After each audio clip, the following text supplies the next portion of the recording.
Good afternoon. Welcome to the City Council informational meeting. The meeting will start.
Here we go.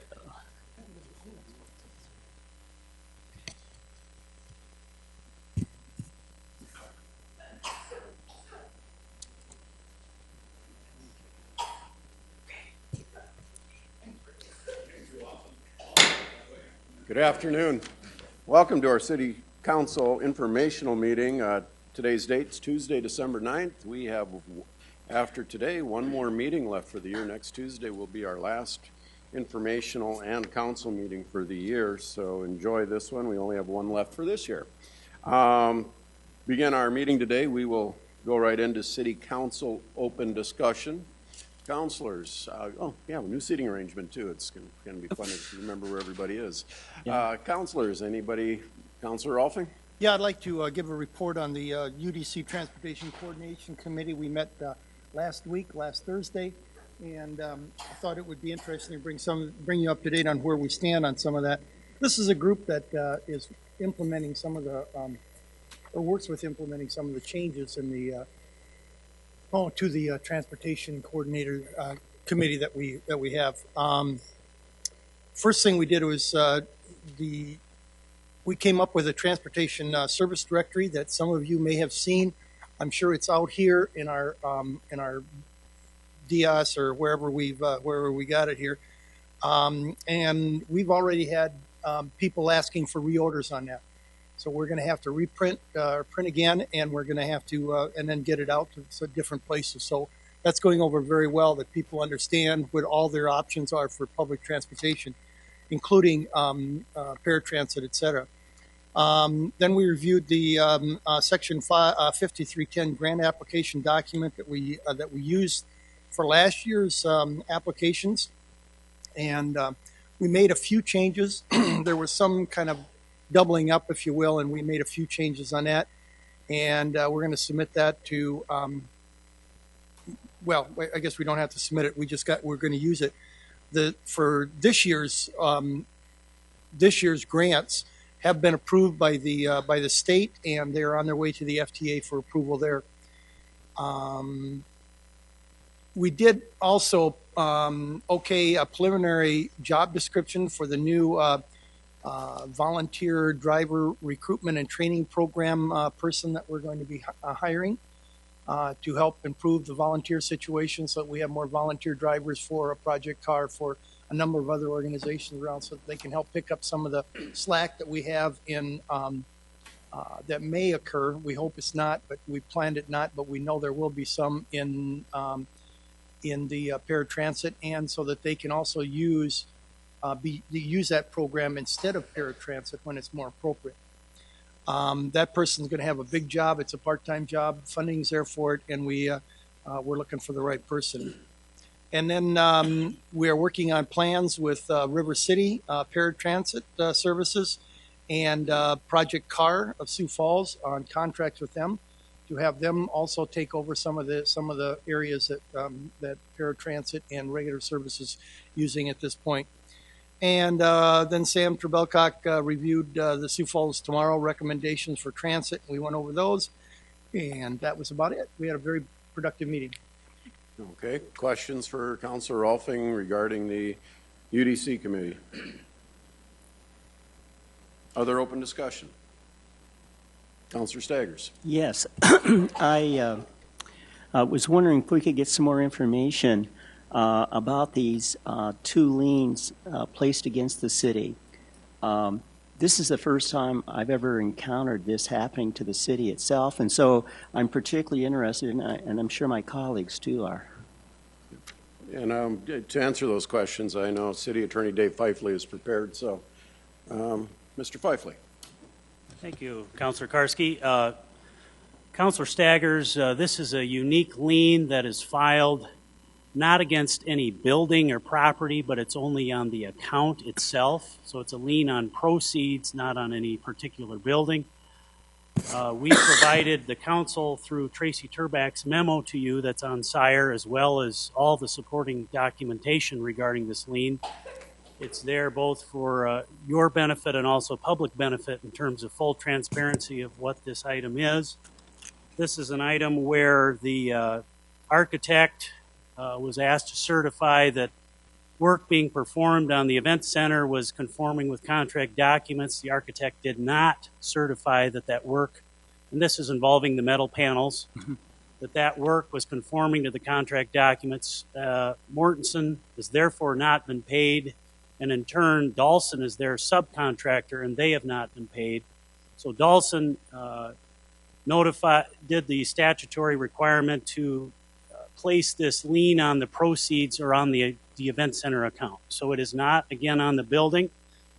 We receive about one of these per year on average. The three others that I'm familiar with, one of them resolved itself like the next day, so the subcontractor released the lien immediately. The other two did go to you, the council, as well. We provided all the same documentation that we did to you now. Those other three all resolved themselves at some point, and again, we appreciate that you authorized us to hire a unique facilitator, mediator. We are still hopeful that this issue will be resolved, and again, this is just one more part of that big picture. How much money are we talking about? It's right in the documents that are on SIRE. It's over $400,000. I don't have the exact figure in front of me. And so I guess I'm wondering also, why is the city have this lien against these proceeds? I mean, you mentioned it's Mortensen. Why isn't Mortensen just totally responsible for this? Well, you're right, Councilor Staggers. The contract is, for the metal panels is between Mortensen and Dawson, and we are not involved on that other than the payments once the architect certifies it. But this is a unique chapter in the state law that allows the subcontractor to not put a lien on our building, but to put a lien on the proceeds or the money. So it's a unique remedy provided by state law that they've availed themselves of. Mm-hmm. Also, too, it's this is a question not exactly about the lien, but we have city inspectors, and was there a city inspector that ever approved the siding that was put on the event center? Not that I'm aware of, Counselor. Again, this is the application for payment is included in the documents that are on SIRE, and it specifically talks about the architect issuing that. They're the design team in terms of, are these metal panels conforming to the design that was done? So that wouldn't be something a city inspector would do in terms of, are they complying with electrical code and plumbing code? This is something unique. So, and do you have any idea when the architect realized that things were kind of amiss here? I don't have a timeline memorized, Counselor. I'm not exactly sure. But as we've notified you in the past and talked about it in this room, certainly last May, we certainly noticed that there was a problem with the metal panels. We notified both the architect and Mortensen of that issue. And this is just all flowing from that notice. As you mentioned, last May we became the city became first aware of this about 8 months ago.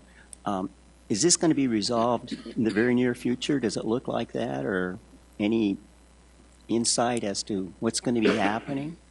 I think things are moving along well, Counselor, and we hope it's resolved expeditiously and bluntly very soon. In terms of an exact timeline, I can't give you that today. Any other questions from other counselors before Counselor Staggers? Yeah. Counselor Jameson? I was just going to fill in one of the blanks there that Councilor Staggers had asked about the dollar amounts. I just happened to have them handy. It was $87,000 and some change for the convention center that was left unpaid, and the event center has $452,000 left unpaid of what was, I think, a $2.5 million project for the siding. So just to give you proportions. Other counselors? Counselor Staggers, do you have other questions?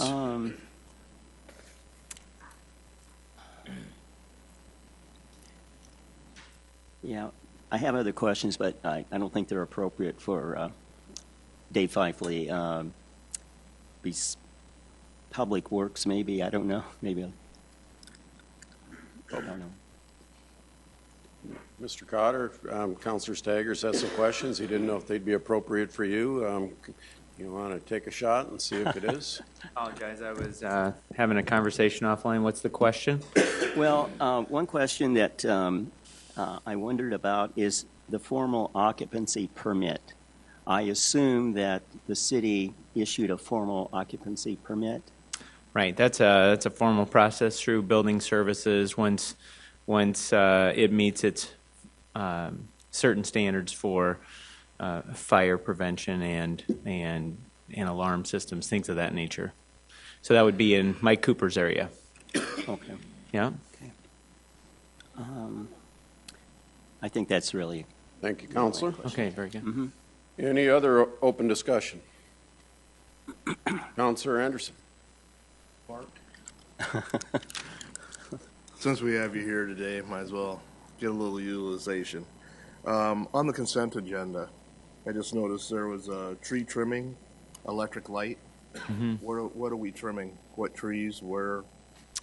So part of our network of overline power, just like Excel does, you always want to proactively take an area and make sure you're cutting those trees back so that they don't have any conductors like we had with all the ice storm issues, where if you have an area where you have a lot of trees close to those power lines, it can just create a lot of havoc. So we have an annual program that goes out, probably similar to Project Trim, where they take 5 years and make their way around the city.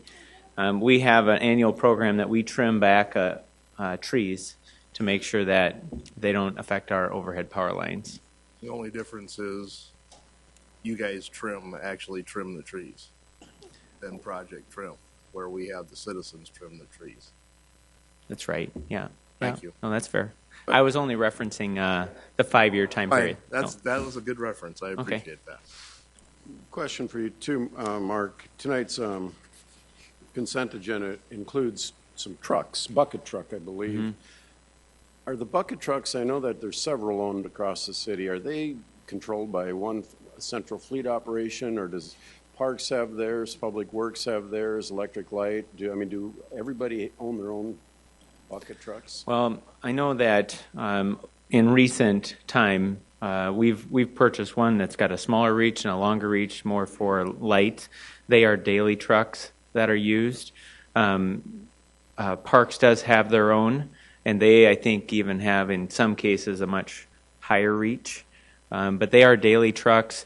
That's not been more of a fleet asset from a park standpoint yet. But that's certainly something that will likely get discussed with fleet centralization. Just last week, you approved a contract that allowed Mercury to really be, they're the industry leader that will study our fleet, our structure, our equipment utilization, things of that nature. But they are all what I can just share with you. They're daily trucks that are used in Electric Light. Electric Light, not only do we have a fairly small territory of about 2,500 customers, which the big ones are the airport, the event center, the National Guard area. But they also have about the 18,000 streetlights that, on any given month will replace about 300 to 400 street light bulbs. So those bucket trucks are often used. And so I can speak today for lights. I can't speak today for parks. Okay. Thank you. Any other open discussion? Seeing none, we will move on to our presentations. Our first presentation today is going to be done by myself, Councilor Kiley, Councilor Erpenbach, and Jim David, our Legislative and Operations Manager. We all, four of us, were at the National League of Cities, or Congress of Cities meeting in Austin, Texas. It's an annual meeting. Last year it was in Seattle. The year before that it was in Boston. Any one of the councilors can attend. In fact, we saw entire councils from, I think, Brookings and Vermillion, was it? I think their entire, Yankton goes to those meetings. We belong to it, and as part of our procedures and operations manual, we provide for attendance at these, as well as the South Dakota Municipal League, since we as a group belong to those organizations. It's helpful to the rest of the council when we come back that we share, as Councilor Staggers did last week when he attended the American Dream Conference. He shared last week what he was able to bring back from there. So we will begin our presentations. Do we have a time limit on this with you, all three? You guys get About 90 minutes. 90 so, minutes. yeah. Okay, that's what I figured. Each. So I think I'm the lead off on this. I'm going to present from down there.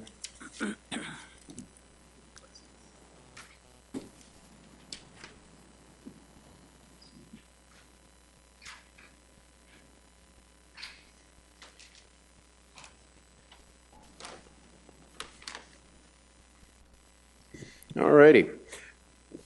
It was my first trip to Austin, and probably only my second trip to this podium. But Austin is growing at a rate of about 125 people a day, nearly 50,000 people a year, and their population's less than 1 million. So able to actually learn a lot from a booming town like that, because even though Sioux Falls isn't nearly at that rate, we are experiencing growth that I think we can bring back to Sioux Falls. Their growth rate has allowed for them to experiment with numerous different affordable housing options and models. And over the last 10 years, they've had in 3 different public votes, twice they passed multi-million-dollar bond issues with the proceeds going to the development of affordable housing projects that are strategically located around the city, placing them near public transportation and education centers, whether it be community colleges or GED completion programs, to benefit the residents. Historically, interesting enough, Austin was segregated or divided geographically to separate people of color and ethnic backgrounds, and now their work is ongoing to undo what was done nearly 80 years ago. Good takeaway from the program was the collaboration of the city government with the private sector to really identify where public housing should be going and to place it near those centers that provide for transportation and education.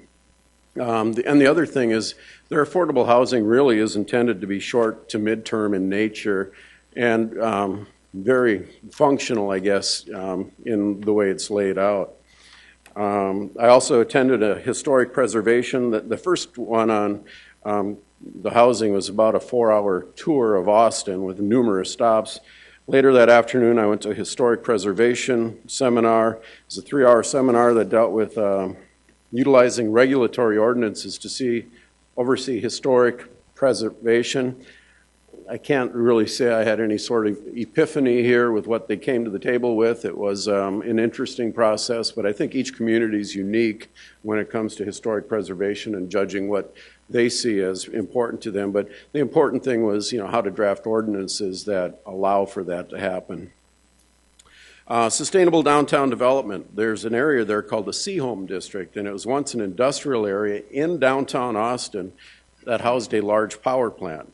Now is a big area of public land, and it's being converted into a private public development that will be home to their public library, retail shops, and downtown multifamily housing. The project really brought home for me the potential of our opportunities with our land that's going to be opened up in our downtown area with our railroad relocation, just different ideas how we can make those things work. And currently also we have our 2025 plan that we need to keep our eyes on to keep all our options open. Another tour was the Capital Factory Incubator. It was a short walk from our convention center. And this is a private equity group that basically started this incubator and utilizing the young people of the area for startups. And the people there are able to network with each other, and then when they develop their plan, their product, as it were, they are able to sell it through a Shark Tank-like process, if you've ever seen the show Shark Tank. They presented to this, and they demonstrated to us how there's a huge potential for municipalities to use technology to data mine the records that we have to better serve the citizens of our community, whether it be public health or transportation, that type of thing. The other important piece is the concern of the boomerang effect, where communities see that growth during their recessionary times, that they saw that during their recessionary times, Sioux Falls has grown well from the 2000 economic downturn that the country saw. We were able to survive it well, and we brought people in. Not every community was that way. We have to be concerned of losing some of those people back to communities maybe where they came from, that boomerang effect.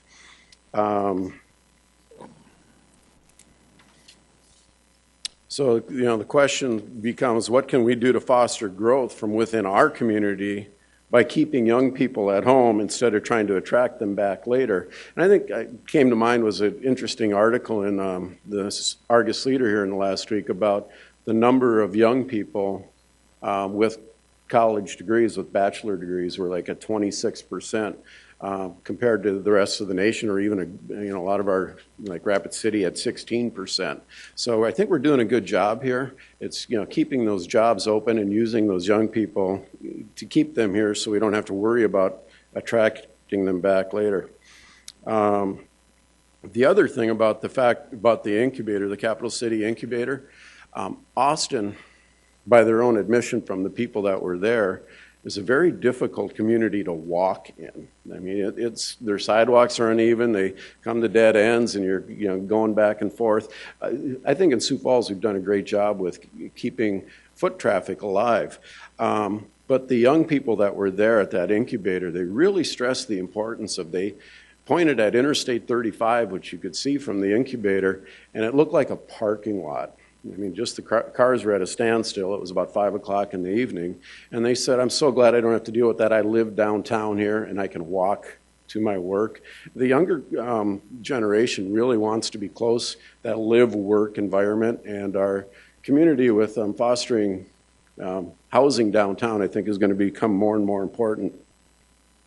One of the last ones I attended, among others, but this one was kind of interesting, was creating inclusive communities. And one of the speakers talked about the illusion of inclusion. Are we just fooling ourselves when we talk about being an inclusive community? They stressed bringing new faces to the table, making sure when projects get started that it's not the same people, whether it be from minority communities or from the community at large that are always back there, but how to reach out to them and to get more inclusive of what we're doing so we get open and new ideas. How do we measure up when it comes to expanding the players in our community, and what can we do? So it was a very productive conference. Austin's a beautiful city, and I encourage any of you counselors that want to go next year, it'll be in Nashville, Tennessee, to consider that strongly. So with that, I'm not sure who's next. You? Good afternoon. Jim David, Legislative Operations Manager for the Council. My portion of the presentation will focus on remarks from Strong Towns founder Chuck Marone. He heads up an organization that's out of Brainerd, Minnesota. His presentation was titled America's Challenge. We've run out of money. It's time to start thinking. Mr. Marone brings up that since World War II, the suburban development pattern has existed in the country, and it's been in place, and there's not really enough revenue to cover much of the cost that exists. To make his point, he highlights the Federal Highway Trust Fund. This picture right here shows the way that the federal highway system was envisioned in about, I believe, 1955. This picture shows the federal highway system as it exists. This does not include state highways, but it's U.S. highways and interstate systems. According to an organization called the American Society of Civil Engineers, there's about $94 billion in unfunded liabilities. That's the current cost of the existing infrastructure. Right now we have a 18-cent gas tax, which was last increased in 1993.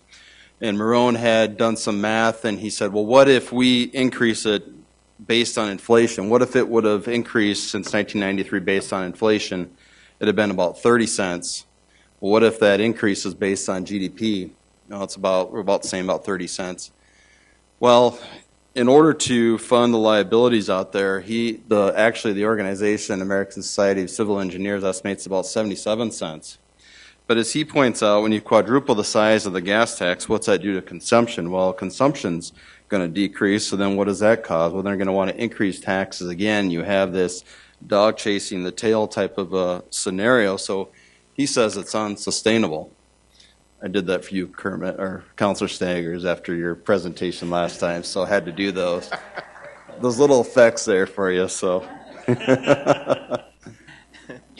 on a closer to home, a Strong Towns analysis of Omaha found that the population of Omaha itself has grew by 90% since World War II, but its urbanized area, its land area that the city encompasses, has grown by 250%, and the length of its streets has increased by 325%.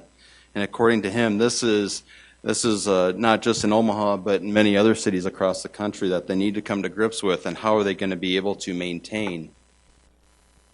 He says you need to re-examine your assumptions. Right now you have local streets that fill into your collectors fill into your arterials, and what does that do? Well, it causes manufactured congestion. Again, he says you need to re-examine those assumptions.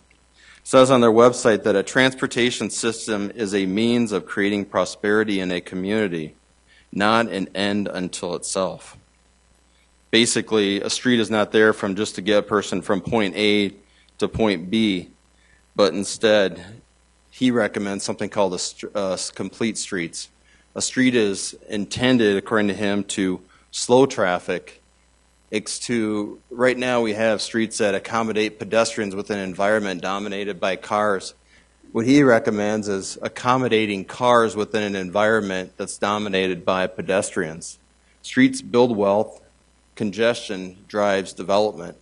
Intensify those land uses. What is that next increment of growth? If you see a one-story building, what about adding on an additional story to that? Marone maintains that urban core areas, both big and small, generate human economies. These places that are comprised of smaller lots, have multiple stories, and require fewer resources per capita to maintain. Yet they have more businesses and jobs per capita, a higher percentage of locally owned businesses, and a higher upward socioeconomic mobility.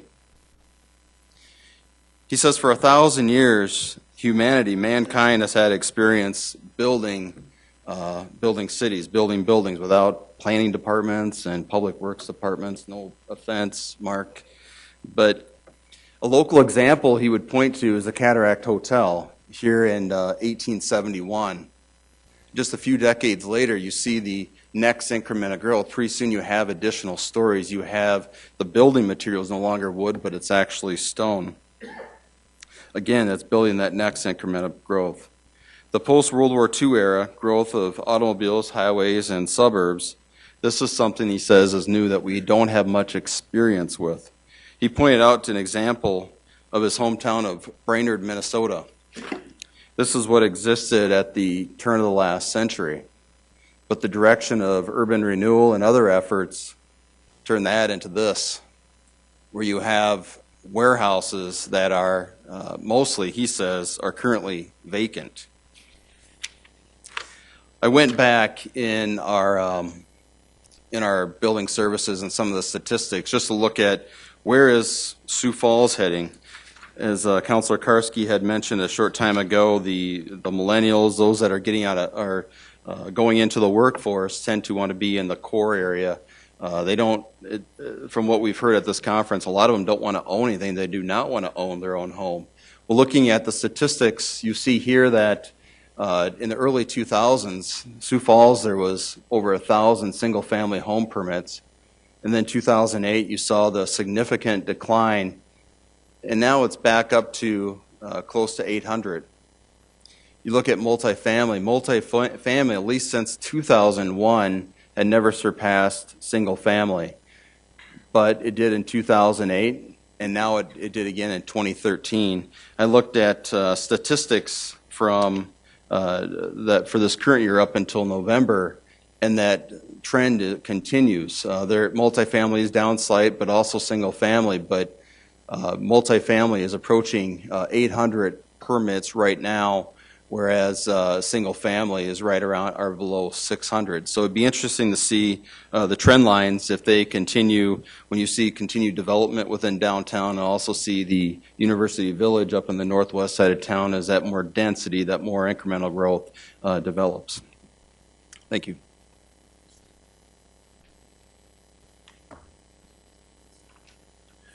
Good afternoon. I'm Councilor Rick Kiley, representing the Southeast District. And first off, I'd like to thank the council for the opportunity to attend the National League of Cities. And most importantly, I'd like to thank the citizens of Sioux Falls for this opportunity. I found it not only worthwhile, but very enjoyable. And I'm going to concentrate on one aspect of my time in Austin, and that's the East Austin Guadalupe Saldana Net Zero Energy Subdivision, which is a very innovative project that merges sustainable design and supportive social services with affordable rental and home ownership programs. It will ultimately provide 125 units of super green, long-term affordable housing to the East Austin community. And the project involves the collaboration of several nonprofits, funding from public and private entities, the donation of solar arrays from Austin Energy to the tune of $1.6 million, and support from the surrounding neighborhood residents and churches. And this is a picture of the first 4 units under construction just a few months back. The Guadalupe Neighborhood Development Corporation, also known as GNDC, is a 501c3 nonprofit that celebrates over 30 years of service to its community as an affordable housing provider to low to moderate income families from East Austin.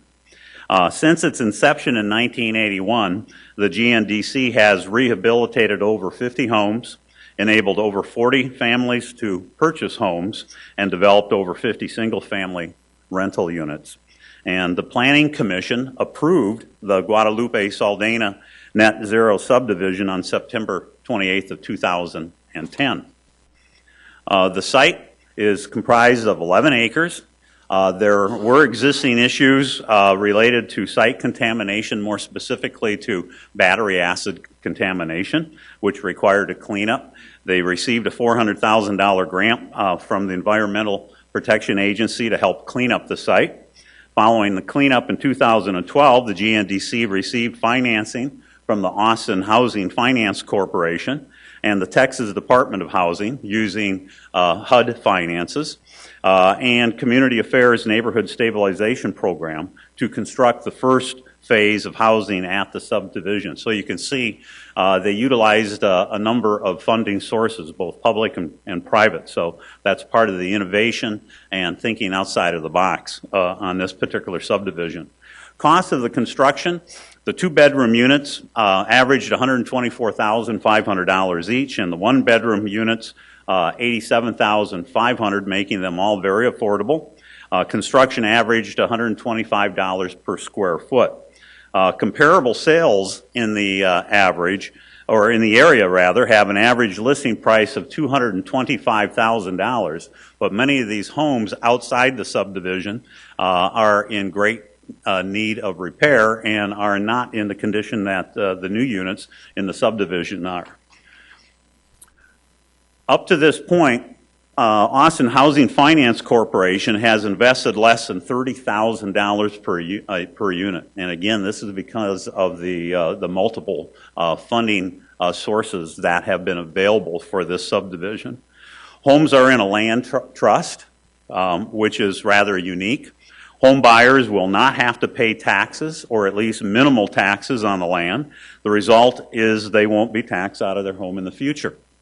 In 2011, and this is all possible because in 2011 the Texas legislature established a community land trust, and this allows a city and or county to designate a nonprofit, in this case the GNDC, as a community land trust that would acquire and hold land for the purpose of providing affordable housing. As a result of the legislation, the governing body of any taxing unit can adopt the exemption for land and housing units owned by community land trusts for the purpose of selling or leasing housing to qualified low-income people. The GNDC and other organizations are working with the Austin City Council, Travis County Commissioners, and Travis County Appraisal District in designating organizations for land trusts and developing an appropriate method for tax exemption and property valuation for land trust properties.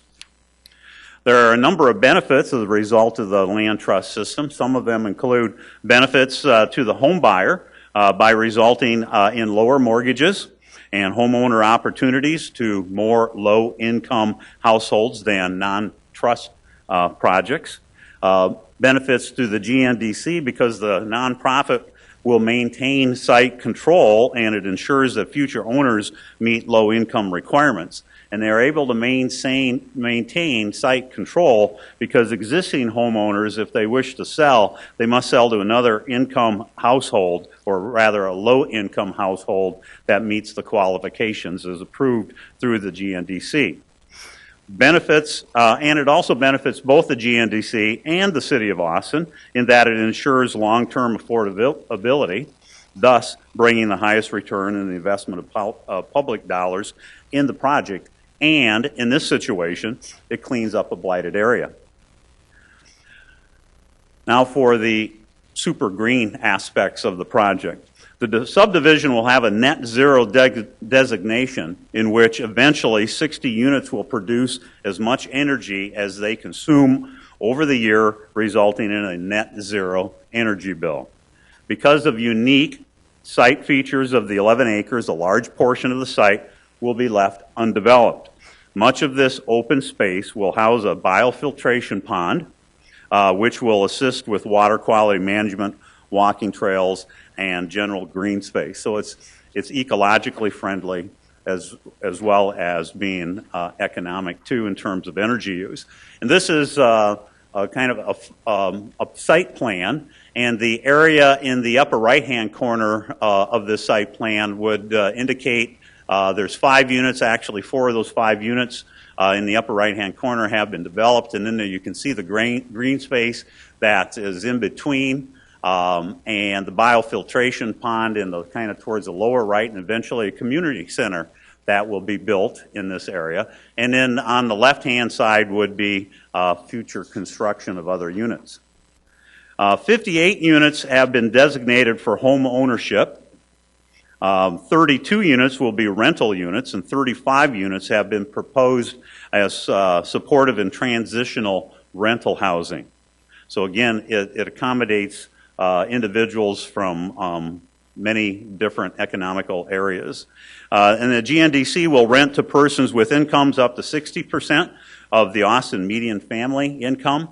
And the GNDC aims to make the home ownership units available to first-time home buyers with incomes ranging from 30 to 80% of the Austin median family income. In late January of 2013, the GNDC began construction on 4 rental duplexes that serve low income households. And in September of 2013, the GNDC welcomed 8 families as the development's first residents in 4 newly constructed net zero duplexes.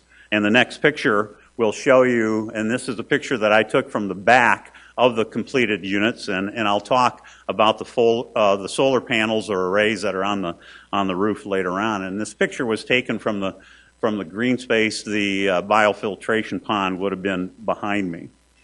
Okay, for the 2-bedroom, 2-bath, second-story units, they're approximately just under 1,000 square feet each, house single-parent households enrolled in what's called the Jeremiah program, or JP, at Austin.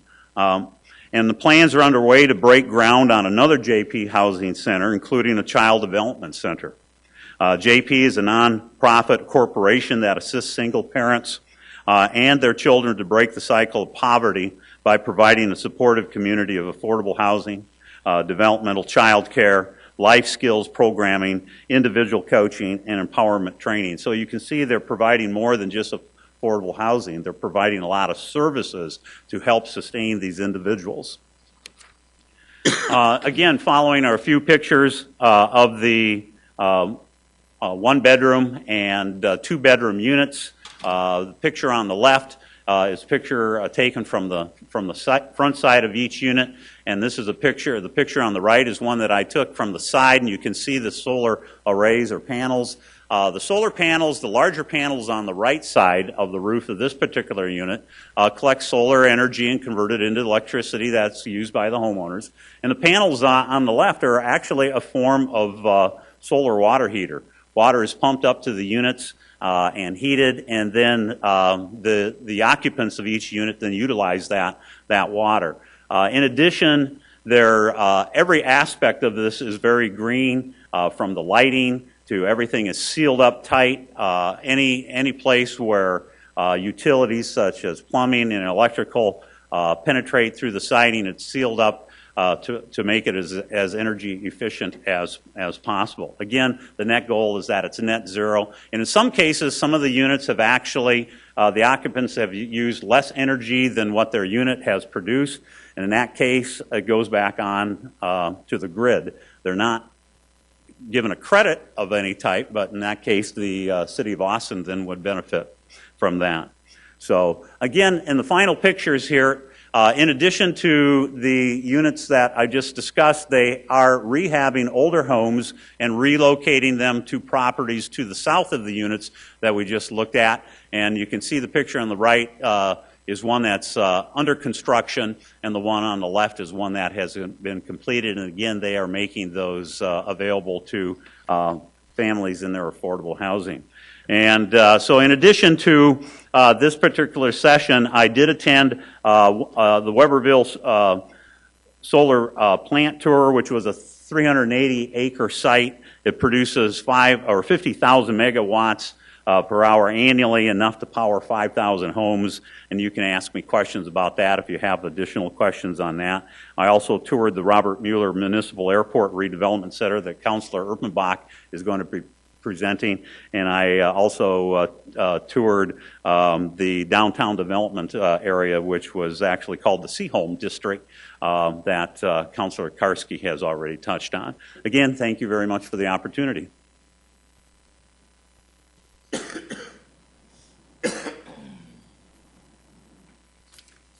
Well, thank you all again. I'm Michelle Erpenbach from the Sioux Falls City Council. I wanted to thank you all and thank the citizens of Sioux Falls for the opportunity to attend this event. This kind of convention really is for government geeks. I loved the fact that everyone there was either a city elected official or a city staff member, and somewhere in the United States. And conversations on tour buses always went immediately to things like infrastructure and budgeting. You know, you could totally geek out with people that understood what you're talking about. The theme of the conference was the future of cities, and I wanted to spend just a couple of minutes reviewing some of the highlights that I experienced. Personally, I focused on topics and tours that I thought would mean the most to my work in Sioux Falls. I was interested, and you've heard it, to see that many of us chose similar topics, and we had not compared notes before we registered. It was really interesting to watch how we went about that. One of the keynote speakers was Julian Castro, the newly appointed head of the Federal Department of Housing and Urban Development, HUD. He used a favorite quote of mine from former New York Congressman and Mayor Fiorello LaGuardia. It was LaGuardia who said there is no Democratic or Republican way of cleaning the streets. So municipal government really is a nonpartisan venture, and it really has to remain as such, and we talked about that a lot. Castro's conversation with us focused on providing decent housing for everyone and the opportunities we have available through city government. Castro was mayor of his hometown of San Antonio, Texas from 2009 through 2014. He reminded us, especially in these times when the federal government doesn't seem to be working as we would like it to be, that cities truly are America's engines of opportunity. A later speaker, Mayor Kevin Johnson of Sacramento, California, had similar insights. He said that city government is the key to our future, and he discouraged city leaders from waiting for the federal government to act, and reminded us again that cities are laboratories of innovation and the economic drivers of the American economy. I spent most of the week on a variety of tour buses, seeing affordable housing units. I met with their residents. I learned from their city staff about their best practices. My favorite tour, however, involved the project. You can read more about it, MuellerAustin.com. And I'm not saying that like they do in Texas. Councilor Karski, they said Miller, right? And I asked them about it, and they're like, no, that's how you say it. And we're going, that looks like Mueller to me. So MuellerAustin.com is what we're going with. This is the renovation of 700 acres of former airport land deep inside the city limits of Austin, Texas. They have learned the lessons of Denver's Stapleton project and are building what they call a complete community, not just complete streets, but a complete community, a new urban village. A couple of key insights I think that we'll really use on a smaller scale when it comes to redeveloping the former railroad switching yard and other areas in Sioux Falls. Number one, the city of Austin started the project by working with a master developer. This company won't build all the homes, but they are building some of them. And they aren't developing all the streets or the retail businesses, but they are working with city staff. It is truly a public-private partnership to maintain the project's goals as a variety of smaller developers bring the project to completion. Mueller is being built as an interactive mixed-use community and a model for responsible urban development. Lots are smaller, streets are narrower, and residents are encouraged to walk or bike as much as possible, and they're on public transit, just like many of those neighborhoods that Councilor Kiley was talking about.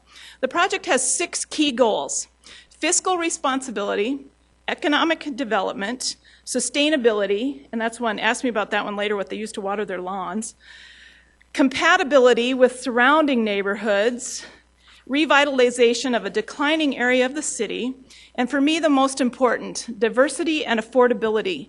The Mueller community is being built with at least 25% of the homes and rental units required to be legally affordable under HUD regulations, or what we would call workforce housing.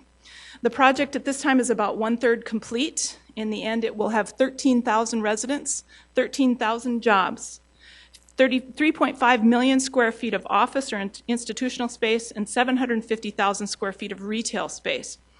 Another interesting point, of the 700 acres being developed, 140 acres, or fully 20% of the project, is required to be open green space.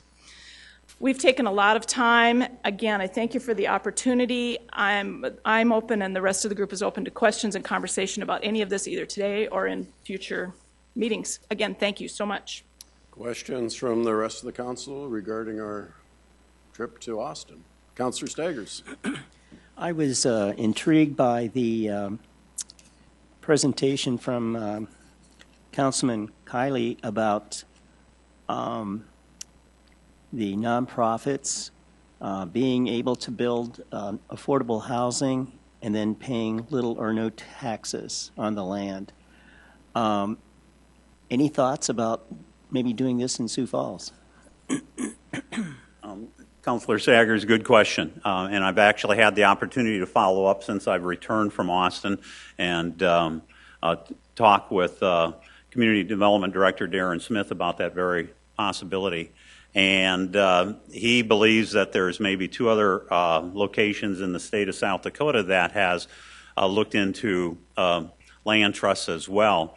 And one of the aspects of a land trust that does make it difficult is that it makes it hard for the individuals to qualify for conventional loans. Since they don't actually own the land, lenders are a little reluctant to issue them loans. So my understanding was that the not-for-profit then took over the role of the lender and then actually was providing the mortgages or issuing the mortgages for these individuals. And I have followed up since I've returned with the Guadalupe Neighborhood Corporation as well, and asked them some additional questions. And so it's as I mentioned, it was a very innovative process that a lot of people networked together to make this possible. So it just goes to show that the more we work together, the stronger we are and the more effective we are. If I could just kind of, as you were talking, I just was thinking that, well, maybe here in Sioux Falls, we could just simply not have a trust, but just simply not have property taxes on these properties for low-income people. I'm sure that would be very interesting. I'm not so sure that I would necessarily pursue that route, but I mean, when we're trying to come together and work together, we have to throw out every possibility and consider everything. Yeah, because it seems to me the only difference is one's held in trust and the other's held by private individuals. Right. Yeah. Other questions? Again, thanks to the rest of the council and our citizens of our community. It was a very beneficial trip for all of us. We appreciate the opportunity to do this and to come back and share what we learned, and hopefully through our work as counselors to implement some of these things to whatever extent we can in our fair city also. Our next presentation is, we had about 6 inches of snow a few weeks ago. I know it's going to be in the 50s again this week, but we did have to get that snow removed. We're going to have Galen Huber talking to us about how that process went. Thank you, Galen Huber, Street and Fleet Manager. I go to church twice a week to try to get this 50-degree weather, so I'm keeping with it. Just wanted to go over this event for you. This is my first implementation of Snowgates citywide. The ordinance was written to allow me to make a decision on emergency snow routes. Emergency snow routes have some logistical issues. Speed is one, width is another. I did make a determination with my team that if it was a 2-lane emergency snow route, there's no reason why I couldn't try it. So we had about 122 miles of emergency snow route 2 lanes that we actually went out and plowed. And as you'll see, you can decide, I guess, how we fared. The event started on November 15th, which was a Saturday. I apologize, the slide is not very good, but I did give you a handout, and you can see the print a little bit better. I'd just like to highlight a couple of those crucial times. We spend a lot of time with the National Weather Service. They are, thank you. They are our contacts as far as what they will predict when the event will come in, what the event will involve as far as snow or freezing rain, and how long they think the event will be in. The relative humidity, the wind speed, those type of things all play into my logistics on how we fight this weather. They were forecasting right up until midnight of Friday night going into Saturday morning that we were going to get 6+ inches. And so we had crews come in at 4 o'clock. It started actually snowing in Sioux Falls at 3:30 a.m. on Saturday morning. We deployed motor graders and sanders at that time. By 2:30 in the afternoon, I issued the snow alert. We had 5+ inches of snow on the ground at that particular time, and we issued the snow alert to give plenty of time to the residents so that they know when I'm going to be into their areas. At about between 6 and 7 o'clock p.m. on Saturday night, basically the storm had left the Sioux Falls area so that I could actually start getting into residential areas. We jumped into the residential areas, Zone 3, which is 93% of the city streets. That's the whole outside area of the city. We jumped into that at 8 p.m.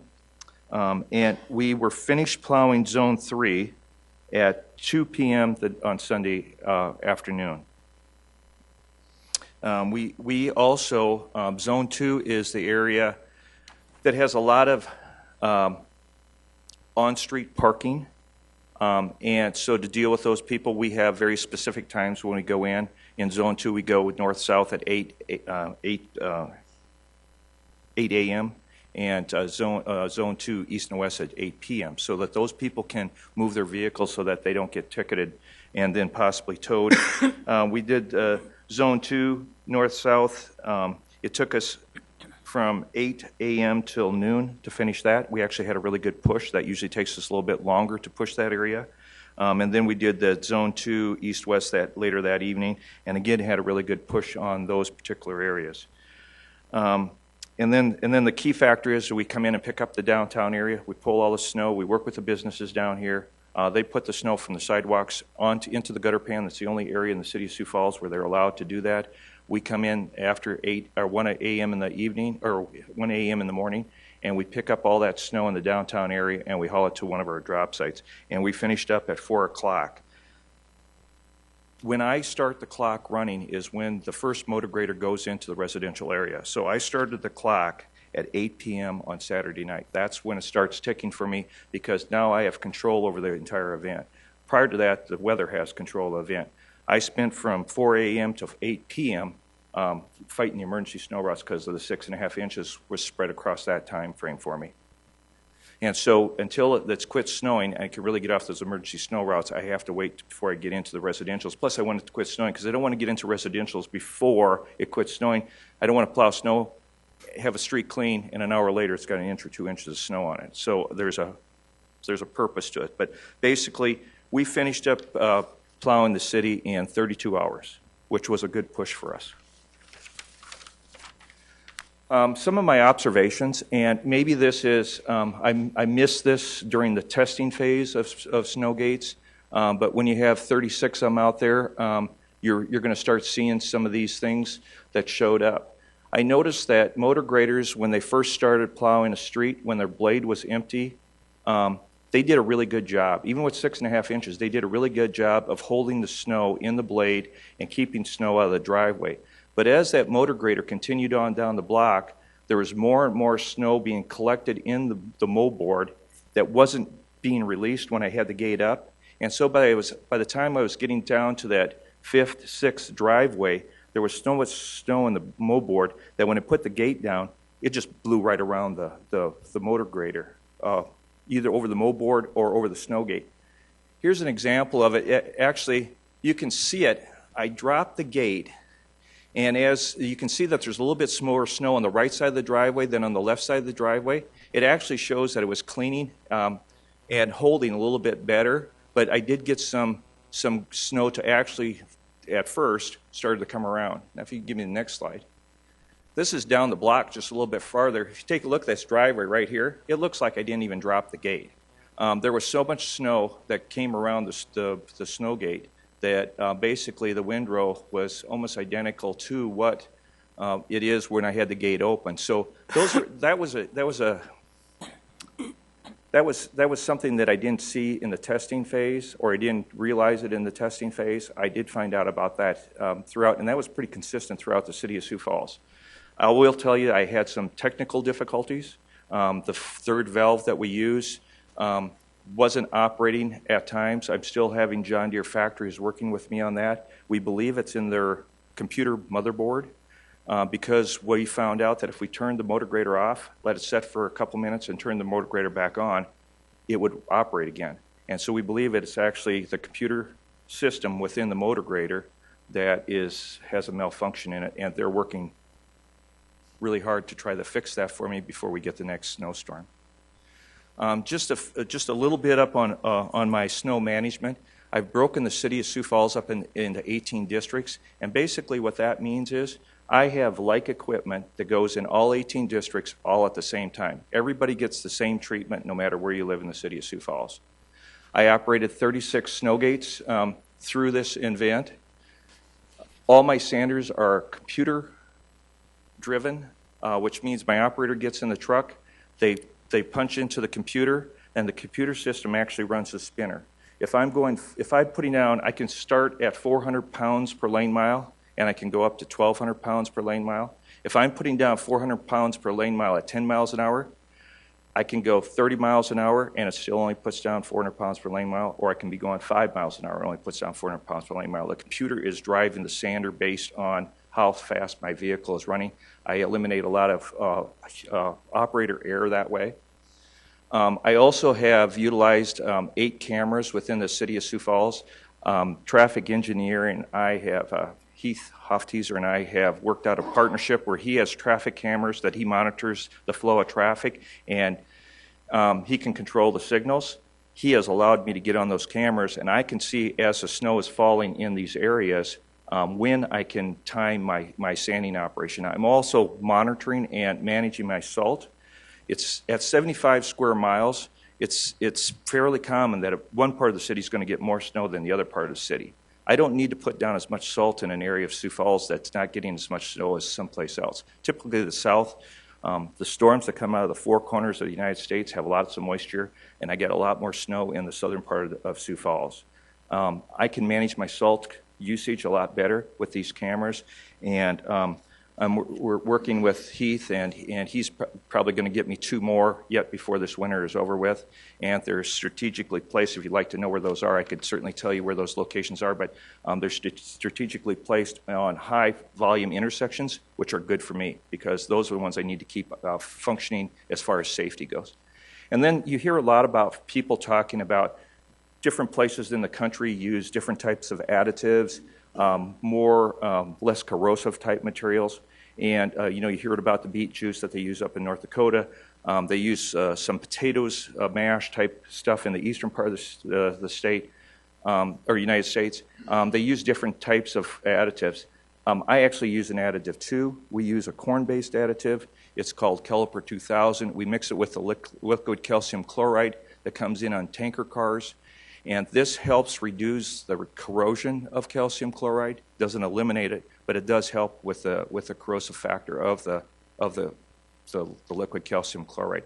I use about 12 gallons of liquid calcium chloride with every ton of salt. That's my recipe. That's worked really well for us.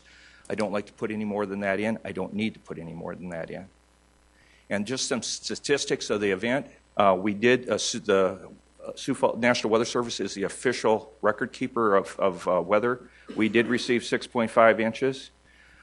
I think we received more on the southern part of the city. I cleared the city, all city streets in 32 hours. That's 3,000 lane miles. That's from LA to New York approximately. 85% of my snowgate operators never run a snowgate before during a snow event. The total snow event cost was $515,000. And I just want to make a footnote on that. I did not pick up the entire city. I normally have about 50 miles of street that I pick up. Those streets that I pick up are basically arterial collector streets with back a curb or sidewalk that butts up against the curb. What I do initially is push all that snow to the side, and then I come back and pull that snow off with the motor grader blades, and then I pick all that snow up. I only picked up the downtown area, and that was a huge savings for me to not to have to pick up the entire city. I rolled the dice and thought that the weather was going to cooperate with me. This was a really light, powdery, dry snow, and I thought it would set really good in the curb. So what we do is we pull and tuck. That's our term for it. We pulled it off of the curb with one motor grader, and the other one tucked it right into the gutter pan, and we let it set there. I got lucky. I got some warm weather, and a lot of that has melted out of there now, but I saved a substantial amount of money. It probably takes us, usually takes us about 3 days to pick up snow after the event. There's probably somewhere in about a $300,000 to $350,000 savings not picking that snow up. So I got lucky. And the police issued 1,030, police and public parking, they both assist me in this process. They ticketed 1,033 cars. That is our vehicles. That is very much the average for the first snow event of the season. There's typically always right around over 1,000 vehicles that get ticketed. Questions from the council? Councilor Rolfing. I had emailed Galen earlier. I wanted to know what the cost of if we had not used snow gates, or if we did use snow, well, you have the figures that I Yeah, was looking for. we purchased the snow gates. I had 4 bidders, very competitive bids. The first bid and second bid were within, I think, $1,000. I purchased 32 snow gates. Titan Machinery on Cliff Avenue received the bid. They came in right at $6,740 for a total cost of $215,700 for the snow gates. That's pretty close what we were estimating that to be. One of the things that I missed, we don't get our motor graders, our leased motor graders don't show up until October 1st of every year. I can't get them any sooner than that. Both John Deere and Caterpillar, which have gotten our bids in the past, that's when they make their new motor graders, is in August 15th. It's because they can put the next year's stamp on it. Every motor grader that was made in August 15th or later has a 2015 stamp on it, and they have a much better resale value to them. So they don't like to produce these motor graders prior to August 15th for us. And so we get these motor graders on October 15th, and we had to put 32 snow gates on. There was no way that my team could put 32 snow gates on in that short a period of time and have them ready, basically mission ready to go. So we had to bid out that. I had 2 contractors that basically got the bids to put on both on the private contractors' blades and on the city's blades. So they installed 32 snow gates for me, and they had them ready to go by the end of the first week in November. I was in about November 10th. I was cutting a little bit tight, but it worked for me. Again, this year I got lucky. That cost came to $99,200 in order to install those. That will be a probably yearly expense that I will see, because there's no way that I can get motor graders on October 15th and have them ready to go by the 1st of November, doing it myself. And it worked really well with the contractors. Both contractors did a really, really nice job of putting those on. There's quite a bit that goes. It takes about a day to put a snow gate on. There's lots of mounts that get welded onto the moldboard itself, and then there's pins that go into them, and then there's all the hydraulic hose that needs to get hooked up to the 3rd valve that operates the gate. Councilor Kiley? Galen, first of all, I think you did a good job, and you and your crew did a good job of clearing the streets in this first event, especially when you consider it's the first time using snow gates citywide, and the fact that you have 85% rookies behind the wheel of the plow. That's pretty phenomenal. I know that I had received one phone call from a concerned citizen, which I relayed to you the Monday morning following the snow event, and at that time I think you had maybe between 15 to 20 calls and emails total, which would indicate, too, that things went rather well across the city. And I know that at that time we had discussed the fact that people should be aware that there is going to be a windrow, very likely there's going to be a windrow of snow across their driveways. I certainly found that out 2 years ago when we were in a test area, and I was very excited to find out I was in a test area, but then I was a little bit dismayed that first time when I went out and found that I still had snow that I had to move. So the expectations were pretty high, and I think that maybe people need to temper them just a little bit.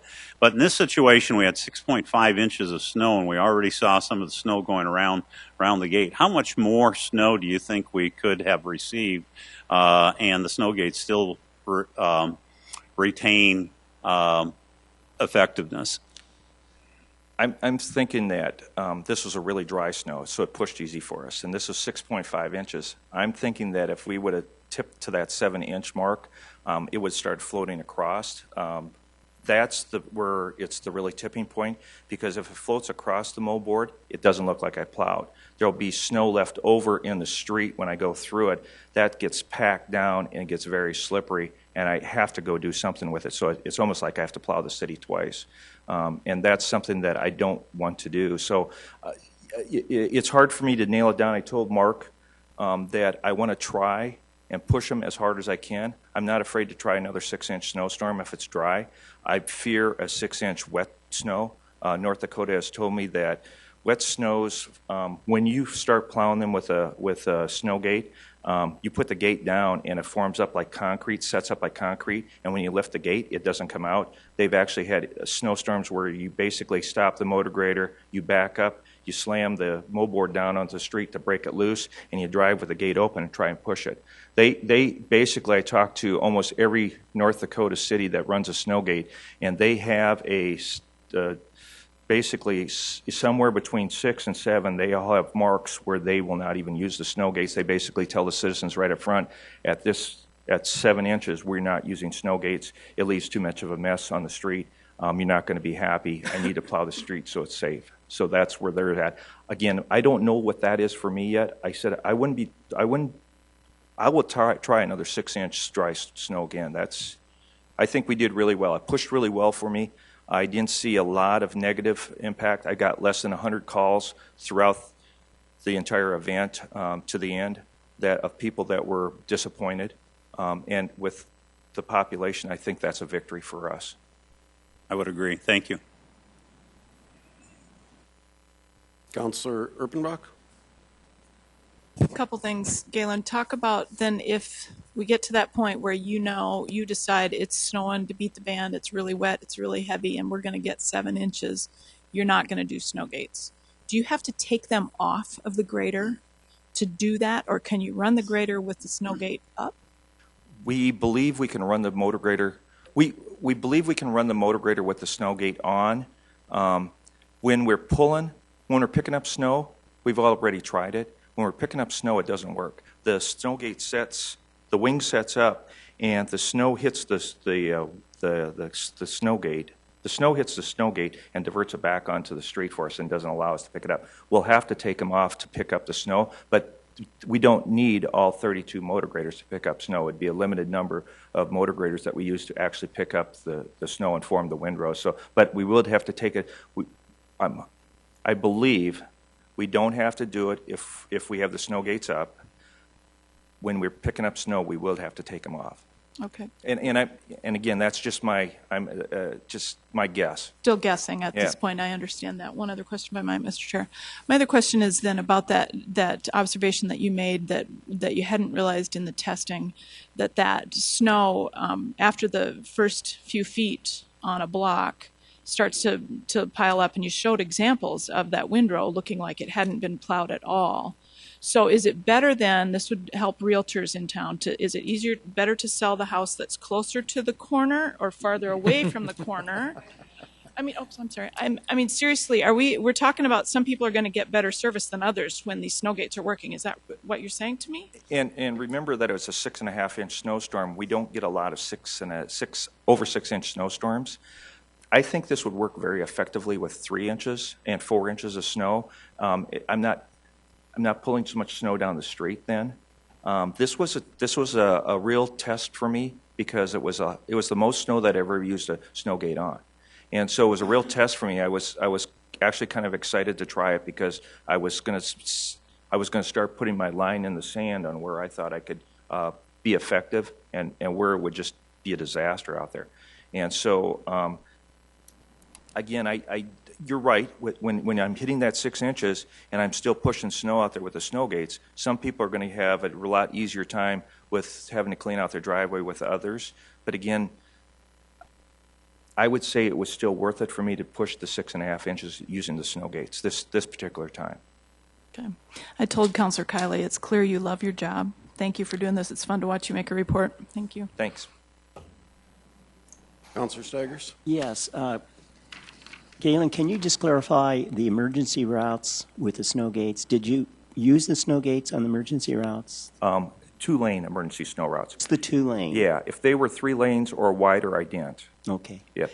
And that amounted to about 122 miles. There's about 122 miles of emergency snow route that's 2 lanes. Okay. And then just one other question. In looking at the intersections, they really look good. Is that primarily due to the snow gates or what? Well, we changed the way we operate. In the past, without snow gates, we had to round the curve. And then you still would end up sometimes with a windrow going across the intersection. Now what we do is we drop the snow gate going across the intersection. Councilor Erpenbach's question about do you want to buy a house in a corner on the down traffic side, if you don't like snow, you probably don't want to do that because as soon as I clear that intersection, I'm opening the gate and that snow is going to powder plow into that area. The other thing is, if you have a mailbox on the down traffic side of your driveway, I need to open the gate as quickly as possible because the next driveway is just feet away. And so there's going to be a little bit more work by homeowners to clear their mailbox out that they'll need to do, but that's I give them a little bit less snow to put in their driveway that they have to clean out, but they just have a little bit more they have to do around the mailbox. Councilor Rolfing. Galen, took 32 hours to do this snow. You didn't clean out or pull away snow only in in zone 1 downtown. So kind of typical, kind of not because of 6.5 inches. But you said 32 hours. What would it have taken you? Did you do any guesstimates on what it would have taken you time-wise and how much additional fuel you used because of the snow gates? You know, it's hard for me to say. In the previous 8 winters, it has never taken me longer than 30 hours to plow out the city. But again, we don't get a lot of 6.5-inch snowstorms. I can probably count on one hand the number of snow events that we've had that are over 6 inches. I think for my team to have done the entire city in 32 hours we're spot on. Yep. We can't. I don't know if without snow gates we could have done it in less than 30 hours. You know, some of it has to do with Zone 2. I don't go in until 8 in the morning and 8 in the evening, and I always go in and pick up the downtown area at 1 a.m. in the morning. But again, I think we had a really good push. I think they performed okay for us and did a good job. I think a lot of the people seen a benefit. I've received lots of calls with people seeing the benefit from it. They're really pleased with it. Even those people that had a foot of snow in their driveway, they just said, that's still less than what I've had in the past. So I think they feel good about it. And I think every snowstorm we'll learn more about them and we'll get better. And maybe next time I have a 6.5 or 6.5-inch snowstorm, we might do it in 30 hours. Who knows? I just think my operators, I just wanted to put in there the fact that I had a lot of operators that never were in battle, let's say, doing a snow event. There's a lot of pressure out there when you're practicing by my street campus and you're dealing with cars in the street and it's 2 o'clock in the morning and you're tired. I think they performed really well. I'd just like to say that I have a really good team. My supervisors are, they're the best. They're the best. There's nobody cleans snow better than they. My rookie has 19 years in. My senior has 32 years in. I rely on those heavily, and they perform really well for me. They're good team. Councilor Jameson. Galen, yeah, this was a big test for you and the snow gates and the whole concept that the public voted on. I was fortunate to be out of town during this event and never had to shovel a lick of it, so I didn't get to experience it like others. But I did get some emails from people who were disappointed in some areas that weren't cleaned. And before I could convey them to you, somebody had gone back and cleaned them up. I'm suspecting you. And then they emailed me and thanked me for my fast, diligent work. And of course, I said, well, you're welcome. No, I said I had nothing to do with it and that it was all you. But I wanted to just thank you for your sincerity and not having all the answers from the beginning and knowing that there was some learning to be done on your behalf and your staff, and you guys accepted those new challenges and you accepted that maybe you didn't have it all figured out from the beginning. And I just really respect that when somebody says, you know what, I didn't have it, but I got it now. I really like that. I saw the pictures that you had for where the snow came around the gate. Do you have any video of these getting utilized? Because the picture is one thing, but actually showing it might help illustrate to the rest of the public that, you know, at 6.5 inches, we're about at the max, or we are somehow. Do you have any video? No, I didn't. The whole weekend was a whirlwind for us, and these pictures just came by accident. We actually had a resident that called and was concerned. We went out to visit with the resident about 5 o'clock in the morning. He was up at that time when he called, And we actually took pictures of that time. We actually had the snow gates right there, and we were witnessing it going around, so we took those pictures.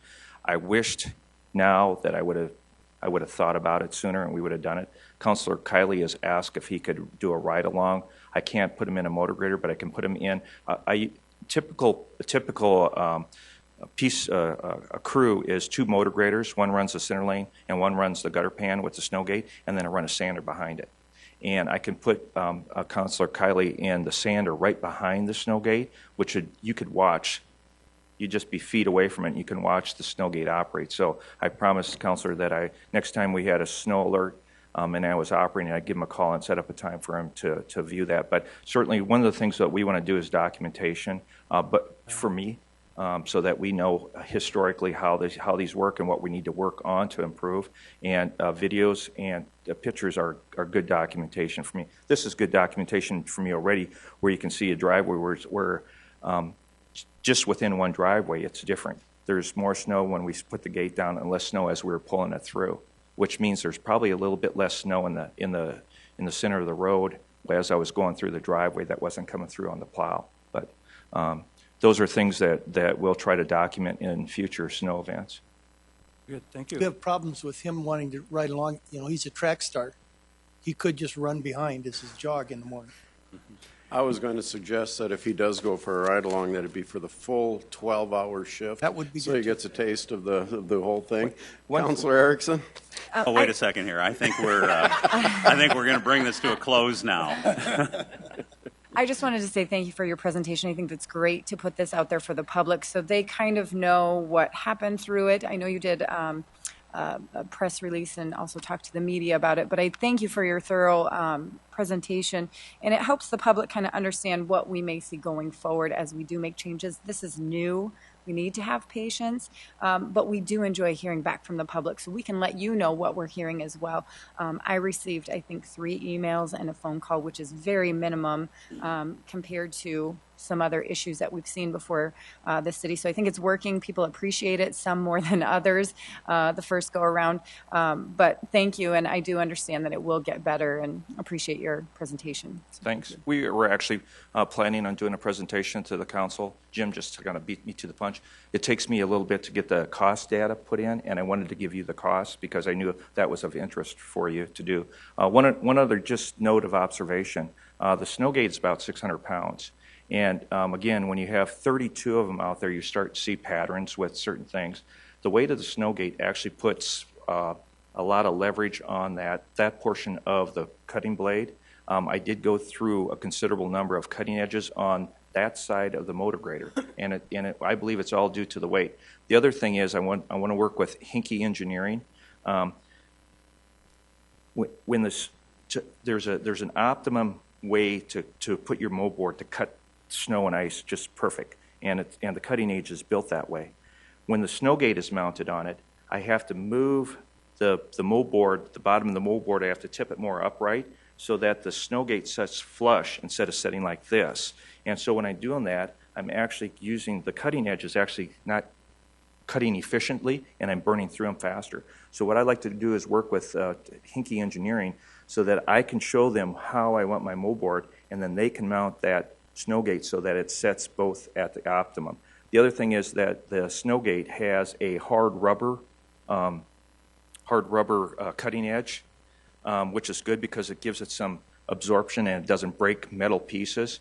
And I was seeing that I was wearing those, my 85% operators that had never run before, they had it either tipped too far forward or too far back, and I was going through and I was cutting the front of the edge or the back of the edge a lot, wearing a lot more than wearing the entire edge. The other thing I want to work with Hinky Engineering is that I should be able to flip that and use the top side of it.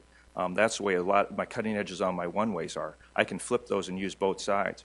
I can't flip these because they have the slots are offset, and I flip them, it doesn't work. So I want to talk to them about engineering cutting edge so that when I get done using one side, I can flip it around and use it again. They probably won't be real excited about that because I'm not going to buy as many cutting edges, but it just makes sense to me that it'd be more efficient that way if I could flip those around and use the top on it.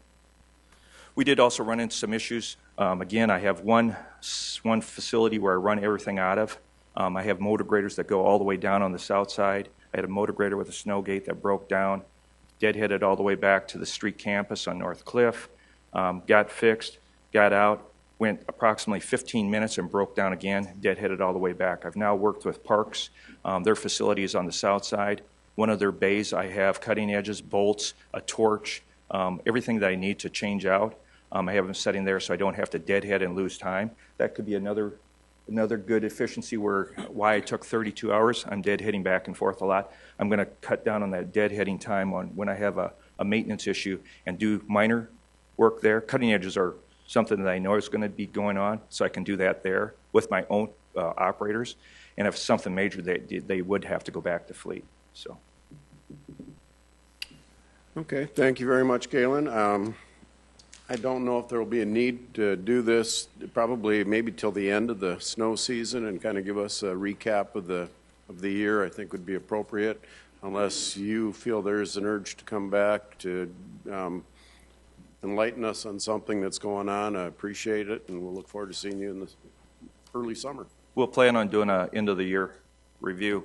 And wouldn't it be great if I told you we only got 6.5 inches of snow for the entire winter? We'll be saving money over Christmas anyway. All right, meeting adjourned.